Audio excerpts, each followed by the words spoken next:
let's wrap up our conversation and just talk a little bit about the Pure program Okay. and what it is, why people should get involved. So let's begin with that question. Why did you get involved with Pure? Because it was a great Oh, yeah. opportunity.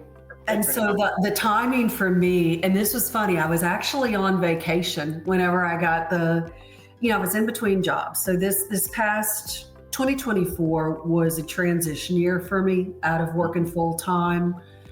I was doing contract work. I was doing a lot of speaking for PMI chapters. I was starting to grow, my legs and that. And so when I first received, the opportunity, I had to say, okay, I've never done this before. I want to do this. And then it kind of became, all right, this is going to be an exciting opportunity. It's going to force me to get more comfortable with video skills. It's going to force me to stick to a timeline to create new content quickly and figure out how to navigate that.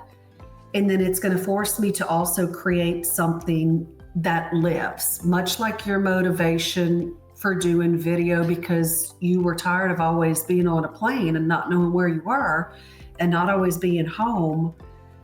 Time it's an important resource for us. And I've been stretched too thin, and there's a lot of things that I want to do. There's a lot of things I want to get to. And so having that opportunity to create a living product and gain that confidence skill was important. Why So that was my why. why should individuals watching this, why should they consider Pure? Because of the diversity, because of the people, because of the different levels of experience. And that's what I love, what you've done with this. All of the different men, the different women, the different ages, the different experiences, the different industries. I know a lot of people who've worked in the same industry their entire life, and so it's hard to contextualize different things. But again, with the economy, I've seen people who've been working at where they're at for 25 years get laid off, and they've only worked under this one hat. Right. So I think being allowed into the multi-universe of all of us from different perspectives, different states, and even different countries, the military experience, the startup, the entrepreneurs, it's exciting.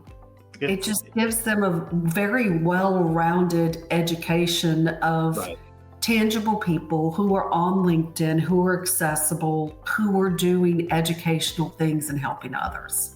Right. I think you hit the nail on the head.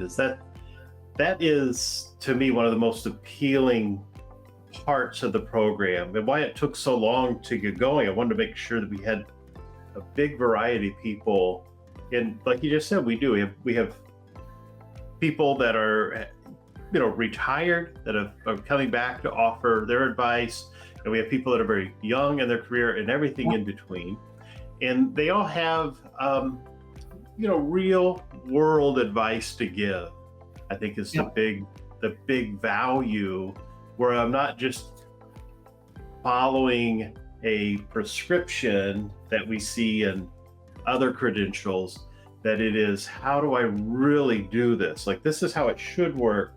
But we have folks like yourself and other people that you watching will see in this space coming up that have been doing this out in the real world, and they're not just a trainer. That this is, like Tanya alluded to, this is something that is in addition to the role of PM, not a trainer trying to be a PM. So it really took the whole model and put upside down. And I think you hit the nail on the head. We've got just a huge group of trainers with different topics with practical application.